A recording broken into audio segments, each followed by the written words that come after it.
Giovani, Director of the Italian Cultural Institute in Berlin, Gentile Signora Angela Tecce, Director, Department 2nd, Urban Peripheries, General Directorate for Contemporary Art, Architecture, Urban Peripheries, Ministry of Cultural Heritage Activities and Tourism in Rome. Dear Lars Brückeberg from GRAFT, architects here in Berlin, dear Miriam Recek, Program Manager of KNCB in Berlin, all of you, a very warm welcome to this event tonight. And let me give me a special welcome to the winners of the first edition of the Premio Berlino, the young architects Leonardo Di Chiara and Giorgia Floro.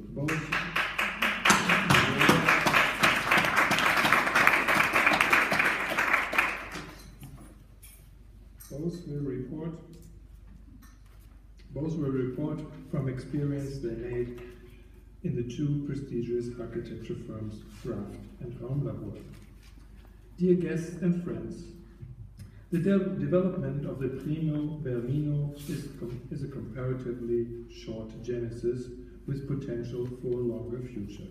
Last spring, Mr. Reitani approached us to let us know that he and the Ministry of Culture wanted to develop and run a fellowship in architecture and residence program focusing on urban space, architecture and urban culture, together with ADIS Network Campus. Thank you very much for this very interesting offer for cooperation that my partner Christine Fires and I were happy to accept. The first cycle we are presenting tonight is a kind of a pilot we are glad about the interest and commitment of all who are involved in. For 38 years now, ADIS has defined its task again and again to bring impulses from the outside into the city, to discuss them here and possibly to provoke a rethinking. In this respect, the Premio Berlino is a fantastic further tool in the direction of this work. The topic to be defined, to the defined task of the fellowship, reuse, requires a rethinking as a precondition and also as a willingness to do so. So it's not just reuse of existing spaces, building and urban places. It's also about the reinterpretation of perception, behavior, and planning in the urban context. For that, nothing is better suited than to invite guests from other urban cultural areas to take a look at this city with their eyes, their cultural experiences, and their backgrounds. This is going to be listed. The workplace of the both fellows in the city is the city. But of course, we also had to locate them a bit and found two excellent architectural offices as partners, which are very different in their way of working and expression.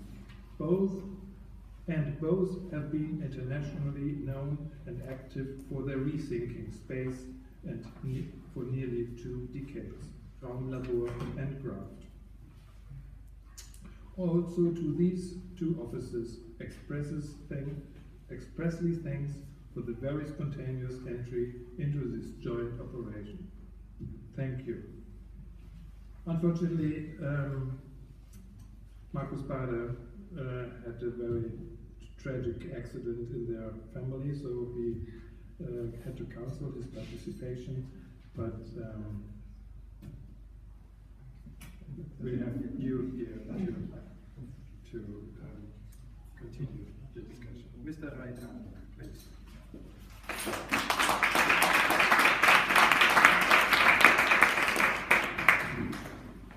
Thank you very much, lieber Herr Kommerel, diese Einführung. Thank you very much. Dear guests and friends, Berlin is the European capital which could best be defined as a natural laboratory of architecture because of its history and for the creative energies which can be found here. No European city has experienced, on the one hand, the devastation the complete destruction of many neighborhoods, but also the separation of the city into two different political realities. On the other hand, we recognize here the desire to start again, experiment and make the city a place geared towards the future and not towards the past.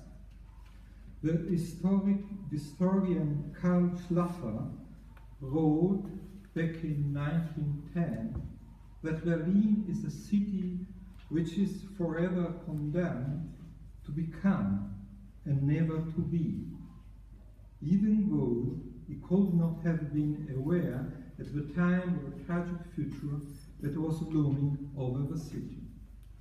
Because of its nature, Berlin has attracted, especially during the last 30 years, German and international architects who have left their mark in different ways.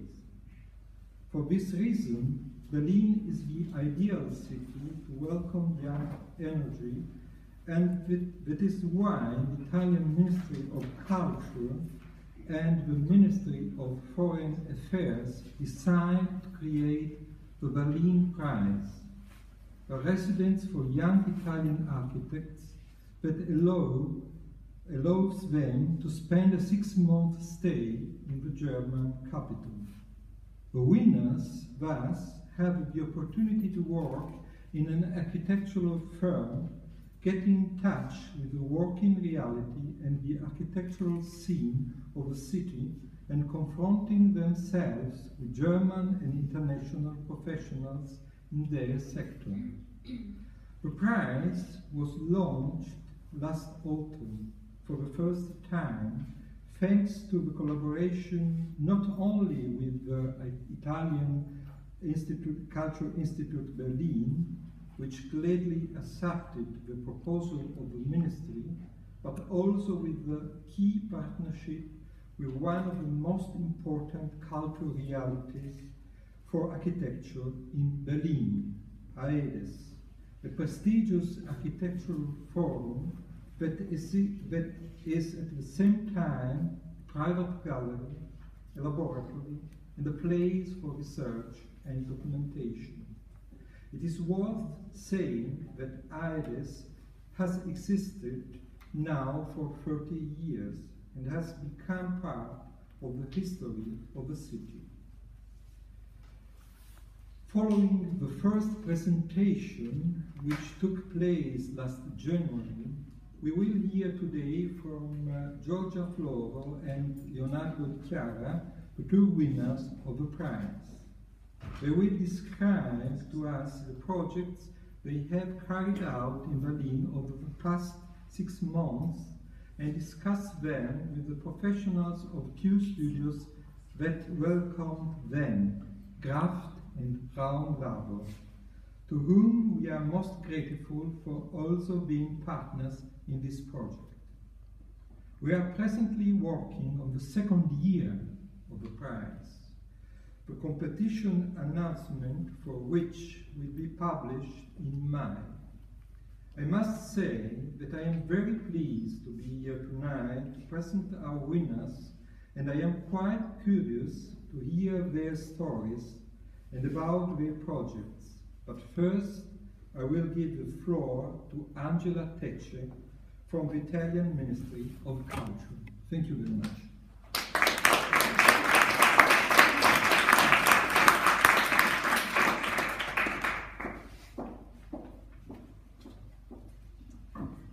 Good evening.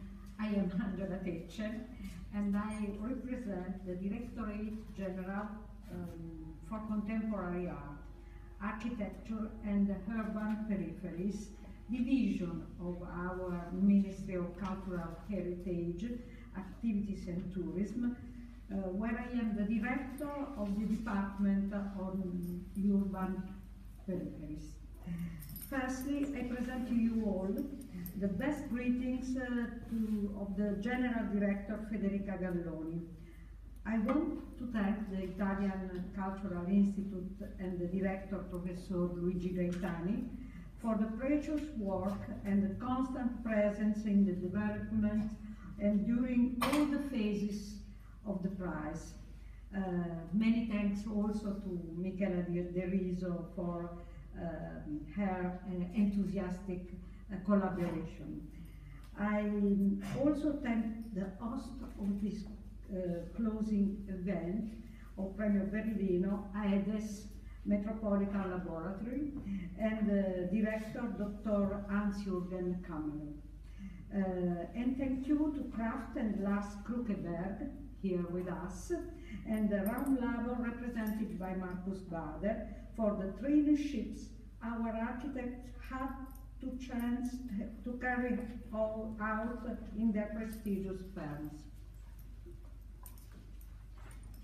Our directorate has been created in 2014 and dedicated to contemporary issues. It's quite an innovation in Italian public system. In fact, first structure in the Ministry of Cultural Heritage, our Directorate General, has functioned concerning the urban and architectural quality and the promotion of contemporary art and architecture. From this point of view, we promote also the regeneration and the urban reuse, and the department I manage works mainly on this topic.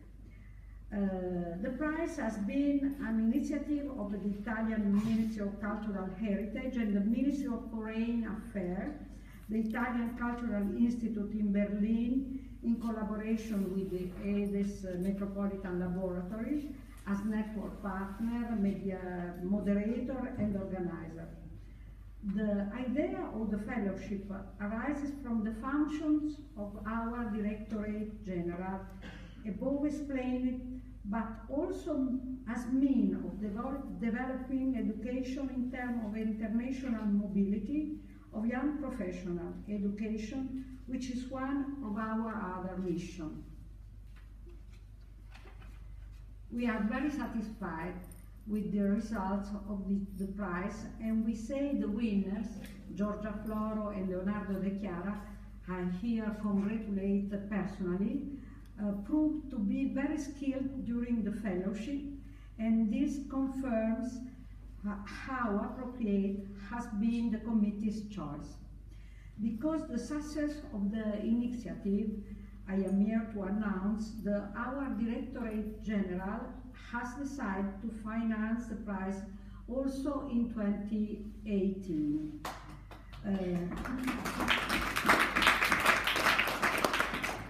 The Ministry of Cultural Heritage and the Directorate General aim to support the virtuous process of promoting Italian talent abroad. As for the 2017 edition of the prize, architect Alessandra Cerrotti will take care of the fellowship in the 2018 for our Directorate General. She unfortunately couldn't join us here, but I thank her for her precious commitment.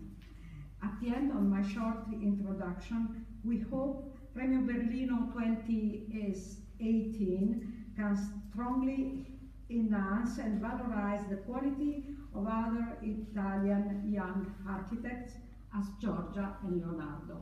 Thank you very much.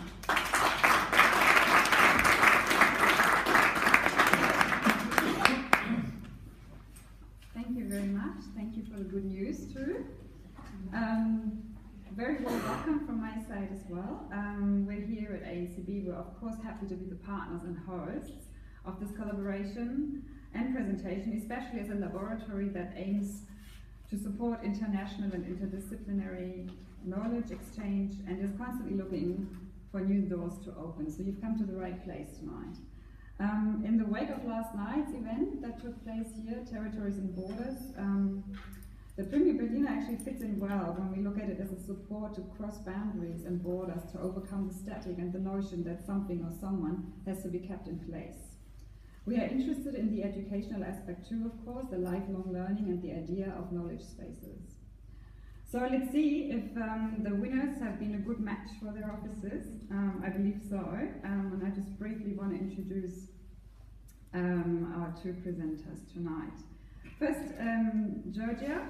She's obviously a young Italian architect. Her research focus lies in the fields of urban strategies and urban regeneration through the reuse of abandoned spaces and projects of social innovation.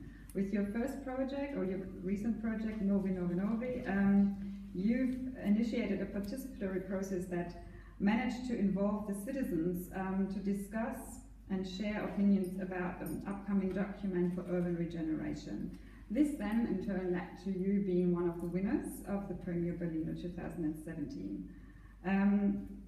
And your prize, or your fellowship, you then undertook at the office of a collective of Raumlabor, where you redesigned the projects of the Novi that will take place in summer 2018, and you've invented a prototype for a city festival that is interdisciplinary, using artists and temporary architecture and modern digital media to actually place citizens again in the center of urban regeneration, urban development.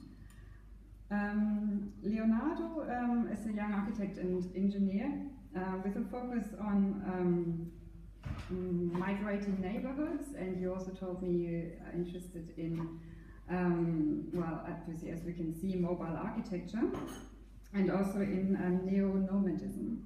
So you've also joined the Tiny House University, and you've created this amazing Avoid house typology that you can see just outside the campus, which then again led us to you being the second winner of the Premio Berlino 2017, which then led to your chance to develop a field research with GRAFT architects. So I'm looking forward to seeing all of those developments over the last 6 months. And while I'm at it, I also wanted to thank, of course, our collaborating architects and architecture officers. And just a few brief words about Lars, who was a founding partner of GRAFT, a well-established office now in your 20 years, is that right, since founding? Congratulations on your anniversary. Projects of all scales, all over the world, best example for an international operating office, and also most recently the curator for the German Architecture Pavilion at the Venice Biennale. So, Giorgia, can I ask you to come over first?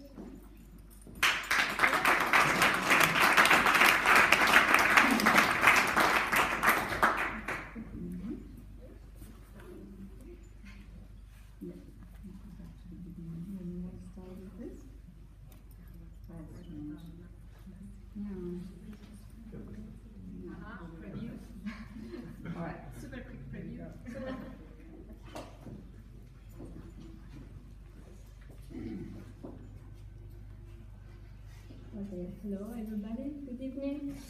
I will tell you a bit what I experienced during these 6 months. So, despite the internet, the books, the documentaries, and all the options available today to study and research, traveling remains one of the most interesting and fascinating ways to study and acquisition of knowledge. This is why I believe in Erasmus programs. This is why I believe in Europe as a place to share ideas, to travel, and this is why I believed in the Berlin Prize when I applied this summer. I went to look what other travelers made before me, and I started with the most famous one, with Goethe. On the 3rd September of 1786, around 3 o'clock in the morning, he left with a false passport, and in the letters that he wrote to Duke Karl August, he wrote, "All these and various other concomitant circumstances pushed me and forced me to lose myself in regions of the world where nobody knows me. I live alone under the unknown name, and from this apparently extravagant enterprise, I promise myself the best I can." So these words reflect what I naively thought before leaving: move away from my comfort zone, from my circle of contacts, to arrive here in Berlin, to do something without knowing exactly what, and yet try to do it in the best way. So together with Raumlabor, I worked on a project in Bruges. Bruges is referred to as the Venice of the North. Since 2002, when it was finally recognized as World Heritage Site of UNESCO. It is in Belgium, and it's a very, very touristic city. While I was studying about the context of Bruges, I found out this black comedy film written and directed in 2008. The name is In Bruges, where the protagonist is forced to stay in Bruges. And the protagonist can't stop complaining about that, because Bruges somehow seems to be the prelude of death, as this was lacking of normal life, like a dead city. So, making a project here, what kind of spaces can then the inhabitants experience? What kind of spaces there in such a city for like vulnerable youngsters? So Raumlabor was invited here by the Triennale of Art and Architecture of Bruges to reuse an abandoned building, a former industry at the north border of the historical center of Bruges, to create a space for vulnerable youngsters with the cooperation of social workers of Bruges. The name of this project is House of Time. The idea is to have a sphere of meeting, acting together, imagining and doing. It's a place that is out of the buzz of the triennial productions, where the vulnerable youngsters can explore, can stay, can inhabit, can interact with each other. The second title of the project is Factory for Production of Immaterial Values. It's a place for ongoing construction of the self, for exchanging, debating, finding, losing. It's also a place full of errors, mistakes, non-beauty, a place for life. As a first step, we went there to organize the first workshop with all the tools and materials to work and produce, wood but also steel, a welding machine, in order to explore different techniques and languages. But building together with the youngster meant also spending time together, and we want this to have a good quality, so we organized a meeting room to discuss about the project with the youngster, but also to chill out, watch a movie. And also one of our first projects was to build a mobile kitchen to cook inside and around, and also eat in the space together with them. We also built a big hot tub outside in the benches. It's there when, it was a very romantic space that we found outside the house. And it was there that the ending party of this first workshop took place. So after 10 days of this workshop, I felt the community growing around the project. In this occasion of the party, Skylar, Yantol, and other vulnerable youngsters with serious problems behind them, they thanked us for the experience, for having taught them how to use the tools, how to build, how to work together, and they asked, when are you coming again? So from the office, it was the first workshop, we had to do another one. So from the office, we imagined what else could happen in such a place. So we think about the House of Time as something connected to the city, so we started to explore quasi-mobile structure that could be used as ambassadors of the message of this small revolution that we were operating. We also investigate how to literally inhabit the space, so where could be the possibilities for youngsters to live in the House of Time. And another kind of design exploration was the structures of the now. Ideal structure to compress the time into a moment. They linked many elements of urban discourse into a metaphoric object, taking risk, letting it go out of control, discovering the unknown. They would have been an element of joy, an element of power and compression of time and wonder. Slowly, this big element, this former water tower, became the focus of the project. We thought about it as at once a beacon to attract visitors and a conceptual symbols that could summarize our ideas behind the House of Time. What we proposed was to turn the water tank into a diving chamber. The jump is an action often linked to the transition from childhood to adulthood. In some cultures in the Australian land, the male of the tribes used to build a tower from which to jump to the ground linked to a vine. It's a moment shared by all the community, during which the young shows their ability to enter the adult phase. And at the top of the water tank, we imagine a sun, this amazing structure that will attract all the glance of the visitors. The jump will require a bit of courage and audacity, but will also arise the feeling of the now and consciousness about the mind and the body into the space. In a second workshop, we managed to build the treehouse with the youngster. It was a very surprising process because they were so excited about this that we managed, after a lot of time, to sit together, to design together with them, to make a small model, and then start to build it. And they were very excited about this. And for what regards the water tank, we found kind of problems to realize what we thought, but we didn't want to lose the magic about it. So we decided to open it, to make some holes at the top, to let the lights enter, so to have a feeling of sun inside this quite abandoned, total abandoned space. And also after that we had a party that the children enjoy quite a lot. But it was not only the work with the Raumlabor that made the point of my Premio Berlino.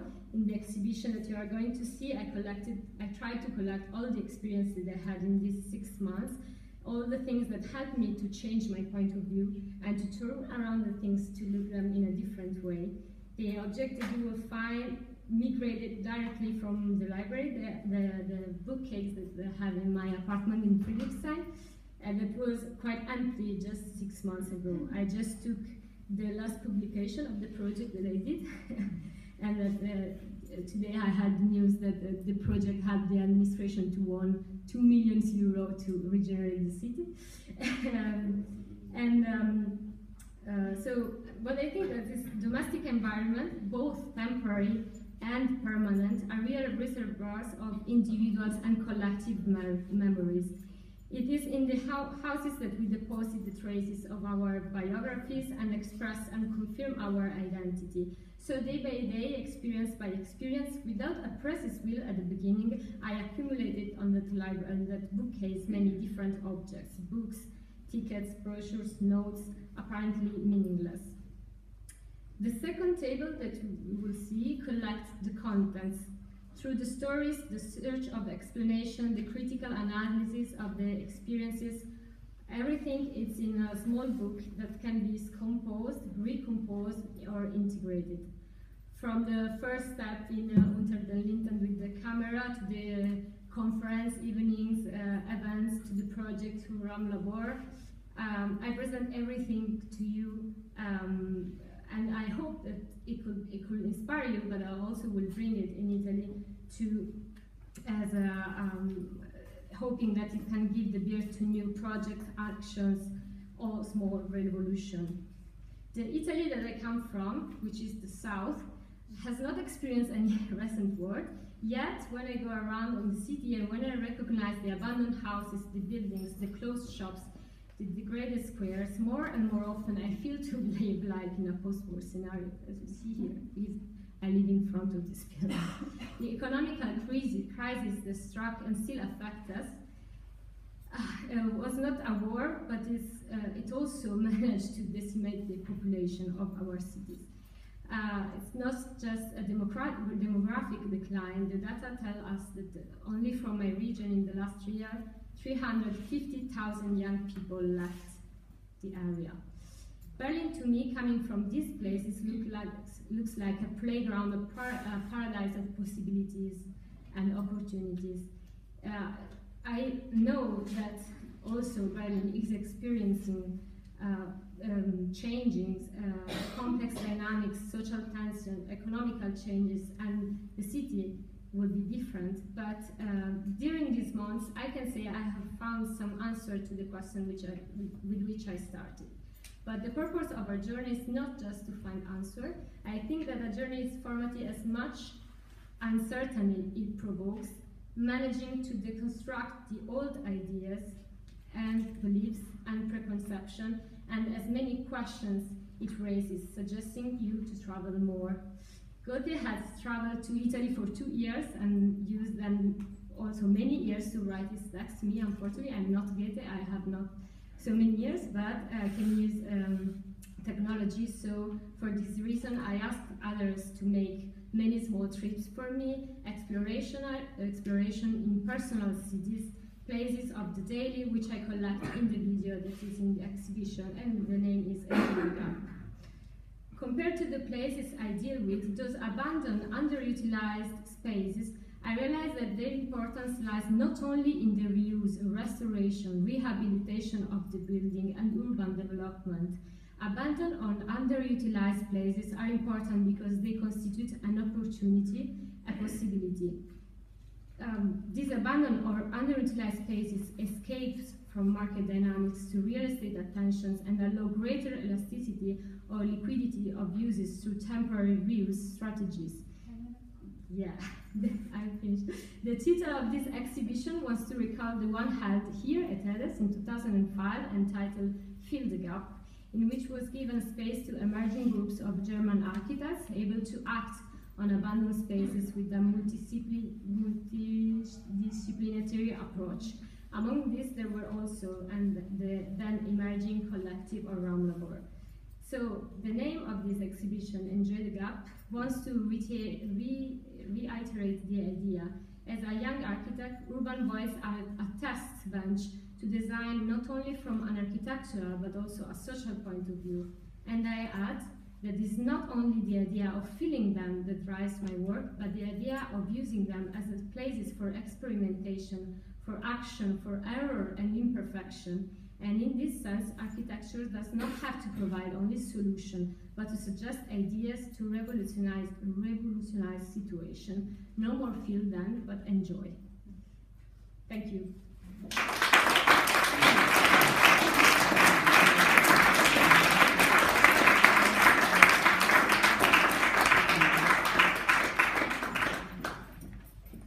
Thank you so much. That was amazing. And since Marcus can't be here, I have to explain that your working environment, of course, was quite different. It's because Raumlabor is not actually a traditional architecture firm. You know, they're more like an interdisciplinary collective, working very hands-on with the community on empowerment, on placemaking, on installation. So hopefully that was a good match. Hope we turned out to be good matchmakers here. And now I'd like to ask Leonardo to come and present, please.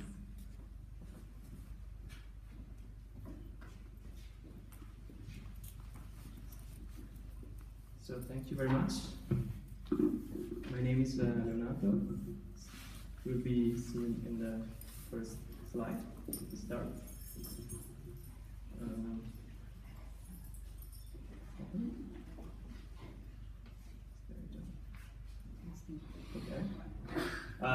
My name is Leonardo, as I said, and tonight I'm gonna take you on a trip that starts here. This is the corridor of my house, and you see there are 2 rooms, and me and my sister, we were always fighting for the bigger one, this one on this right, on the right side. And at the end of the corridors, the 7 square meter room was always a question for a big discussion. We're always moving every 3 months all our things from the 2 rooms because we didn't want to decide. And one day, my parents told me, you have a very slight allergy to dust, so you're forced to stay in the 7 square meter room so you can clean it up every day. And I think in these 7 square meters, I started to become an architect because I had to find a solution to face this space, this limited space. And I knew that I would have stayed there for a lot of years. And when I decided to continue on this path and study architecture, I moved to Bologna. And after the few years, I wanted to reproduce the same room that I have in Italy because I was feeling very good. And I wanted to have my own house. So I was going on the roof. Bologna is very famous for roofs. And I was pointing out a very, very small house on the roof that was on sale that I it was 9 square meters, 20,000 euro, 139 steps because no one wanted this. It was an unused space, there was no elevator, and a 360 view. But after when I finished my studies, this 360 view was not enough. I wanted to travel. I wanted to go to different countries to experience different cultures, like every architect wants to learn from like the real world. And so this idea of having a house that had fixed foundation was not more possibility for me. And I think for a lot of young people like me, that they have to decide to buy a house, it's now it becomes not more anymore a solution. And so I decided to travel. And I got my passport, and my first travel actually was to Berlin 2 years ago, and I met a very informal group which is called Tiny House University. We are not an official university. It was funded by Van Bode Menzel, an architect from Berlin, and his aim was to find a solution for housing solution for emergency in big cities. And I met him in a cafe, and he explained me this possibility of building houses on wheels. And so that house that you saw on the roof, I basically find a way to put it on a trailer. So I got involved with this tiny houses movement. I slept in a tiny house in the forest, and I also started to design my own. And I don't know why, but I could also build it. I never thought that this could happen. And after a while, this house, I see it realized, and it started to travel. And you see, I attached to a car, and after 1,200 kilometers, I had the chance to arrive to here.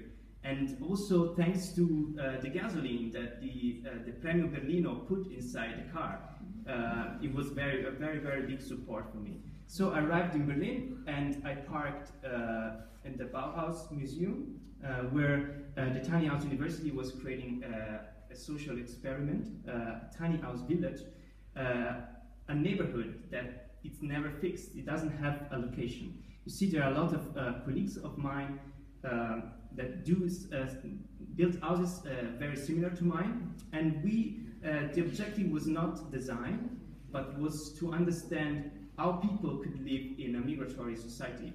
And now I will take you a little bit inside my house, because it's explained a lot of me. You see, it's an empty space where everything is hidden behind the walls. And more you discover, more you open the things, what you discover is the wood, which is the domestic material. So it was very important for me to have this minimalist way of living, but also feeling every time my home when I opened the different things. And during this time, we experimented everything about living in a small space. We tried to understand how to reuse urines, for example, for fertilize.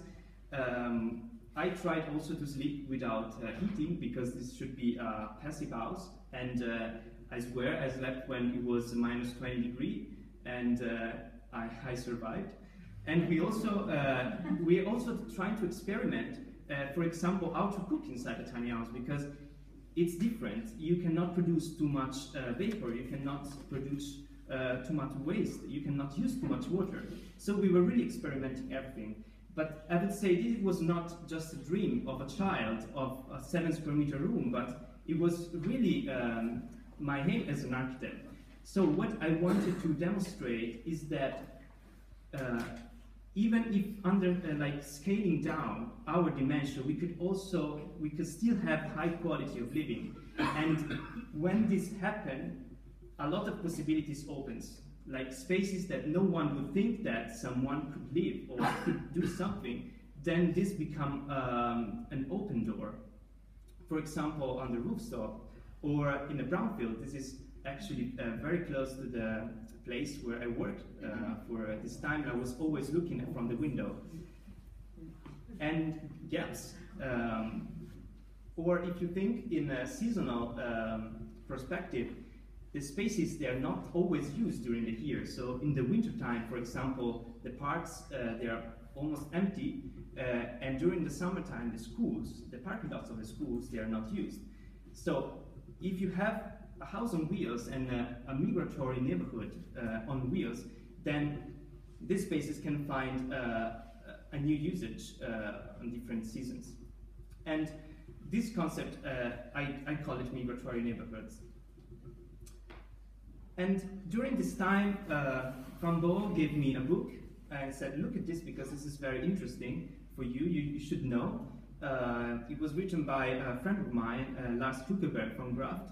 And I was like reading, and every page I was finding references to what I was doing, like mind the gap, places that are not fixed, they don't have a fixed location, like the brewery that you see at the end.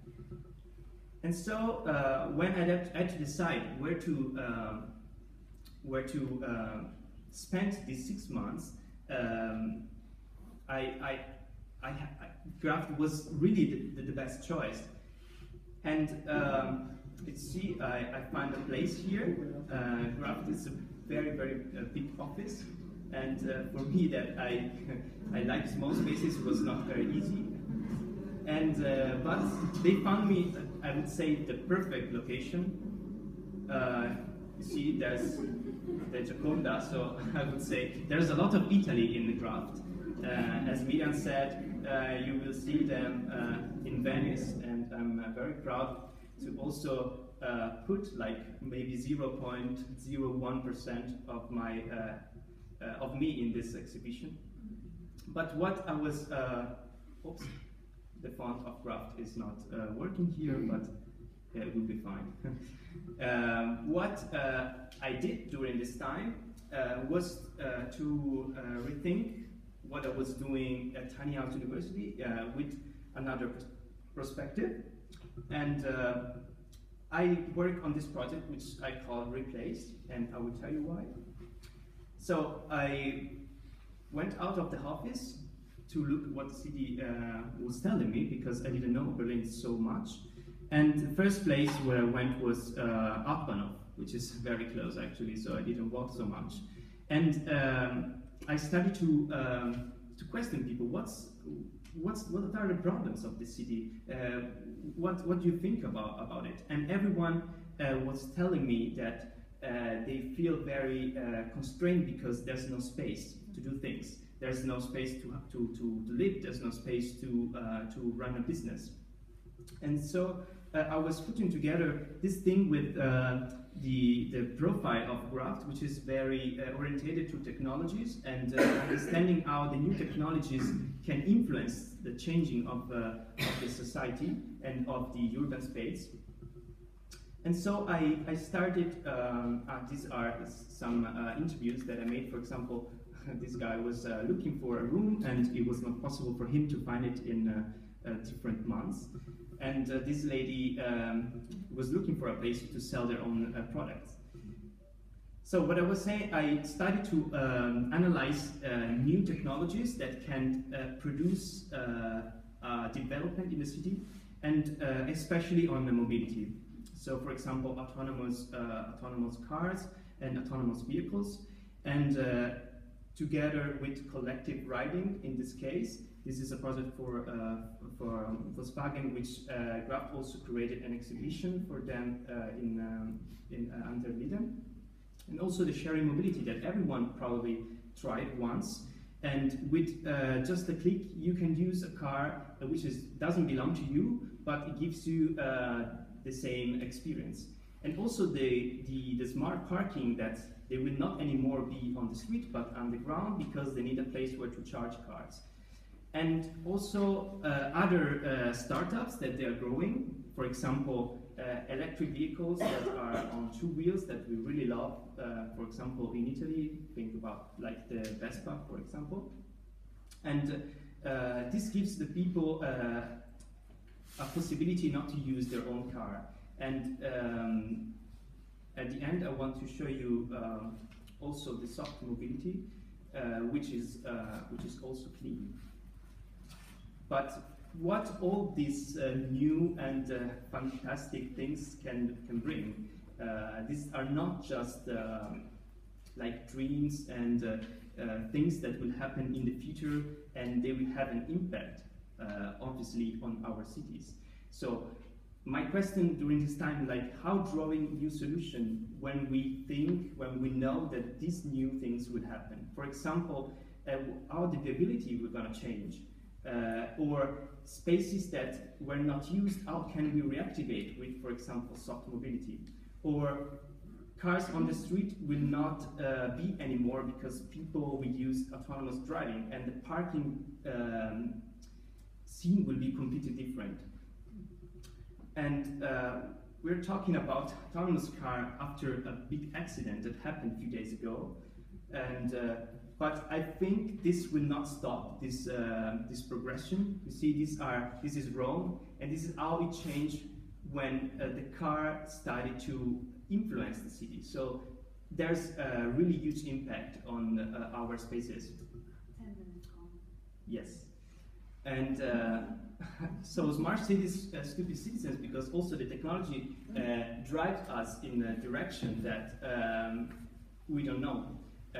As it was funny when everyone was playing with Pokemon Go that I didn't have. People were forced to go to some location, and if you think to use like a tool like this to make urban regeneration, then maybe it can also be successful, because we're starting to become a stupid citizens that we trust probably too much our technologies. So I'm trying to be as fast as I can. Yes, you see, I speed up the video just for now. And so what I did at GRAFT, I try to think about a car, so 10 square meter of parking space that is normally used for a car. And we know private cars, they are not used a lot. 23 hours a day, they stay, as an average, they stay fixed and dead in our street. And the new thing which is happening, as I was saying before, the new technologies like the sharing mobility, they connect people, and so this car actually doesn't need anymore, the people doesn't need this car anymore. So the car ownership drops down, and this will produce in the future that the car will disappear from our street. We get back space, that, as you see, but what can we do with this? We don't have now a solution. This is just an empty parking lot, we would think. But if you connect with the need that I told before, the people that need a space, maybe we should start this question. So we decided to imagine to put like a unit, which is called Solar Kiosk. It's a project from GRAFT from years ago. It has solar energy, so if we think about electric mobility, as I was saying before, you could also connect it to this unit. And this space, it's actually a space where to raise questions. So we don't want to say, this is a place where to sleep, or this is a place where to work. We want to, we would love, I thought that we could create a space where we could understand each other together, what we could do in this very small space on our city, how we could use our street. And as I was saying, this is a old project from GRAFT, and the very important thing is that it has the solar panels, so the mobility is connected also with clean energy, and this will also give the chance to experiment more, because the unit could be independent. And inside, obviously, I wanted to give the idea of nothing is fixed, and so I created, I tried to play a little bit with some modular furniture that you could use in different ways. For example, this is the empty room at the beginning, but more you go on, you will see there are different configuration that every person that open this space and accept our question, so every person that wants to give us an answer get inside the space and can arrange their own room. So it's very important to like the person that comes and gives us his own feedback. And this is what the exhibition is about. What I'm asking to you to do. This is I did it already. Few configuration. I ask you to play with the space and imagine what would you think you could do in the middle of the street if there's a solar kiosk unit that you can have access to. For example, if you could place it like a shop, or for example, if you put it all in a place, it can become a disco and so on. So there are different configurations. The only thing that I ask you is to remove all the stools from inside the line, only if you think that it's really a bad idea to make to put like these units on the street. So this is also it's also important feedback. So it's called replace, and this is you will find it there too. I also ask you to draw and give like a sentence about your floor plan. So we are not so many, so I ask that every one of you will make this and spend 1 minute, and you will be part of this puzzle. And I would really love if Lars and I will find a way to make this happen. Because I think this is a very interesting experiment, and I would be the first that if I am in a neighborhood, I would get in and use the space. And a few days ago, I met some people from Stuttgart, and they're working for the parking day, which is the 21st of September. And I hoped for that day that will be done, and you would see the solar kiosk appearing on our street in Berlin. And thank you for the attention. And I also want to tell you that the thing that you see over there is the tiny house. I'm gonna bring it on tour, and I will also bring this experience that I did in Berlin with me. So I will collect this poster, and I will always ask people to give me some feedback about small spaces that can have an impact on big cities. So thank you very much.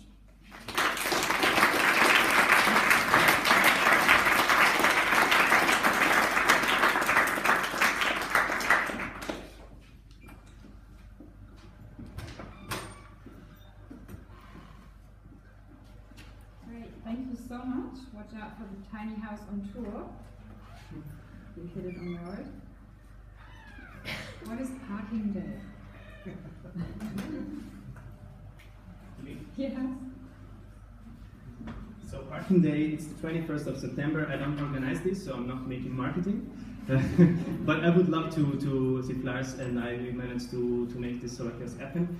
So people get one parking space and they try to imagine different use.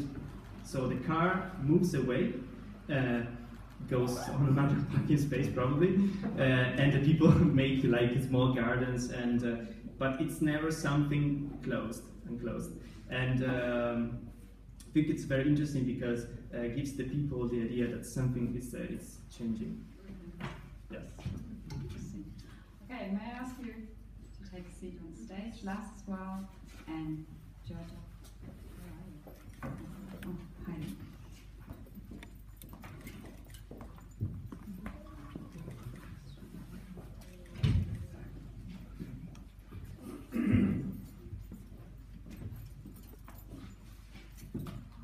So, thank you again so much for your really interesting presentations, for giving us an insight on what you've been working on the last 6 months. My first question will go to Lars, just to find out, can you tell us a little bit about what you saw as your role in this collaboration, and especially with regards to, of course, Leonardo and his previous work, and how this was maybe an interesting input for you to couple this experience between what he's been working on with regards to the tiny house and your solar kiosk, and if you thought it was a good match, and if this international and external input is important to your office and your work in general. So these were like 20 questions. I hope you don't mind. So that are, you know, the responses of the rest of the evening. Sorry, you guys, you don't have time.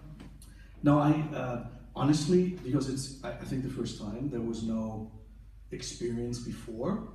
I got a call from Van Boel, who's who was a friend, and I of course knew about the time in university, and Vanbo knows about our solar Kios project anyway, and he's like, I have this young architect, and you know, he can come to work in the office, and you know, he's covered, he works for free. I was like, oh, okay. I had no idea really what the Premio was, and then Hans-Jürgen actually explained it to me. Anyway, it was a great experience, because it's not, yeah, we used Leonardo a little bit to work on the biennial. I mean, he's Italian, he had to. So I hope he got a little experience there as well, because it's quite an interesting thing for us as well. You don't do that every day. But he wasn't working like a normal intern, he worked on his project. And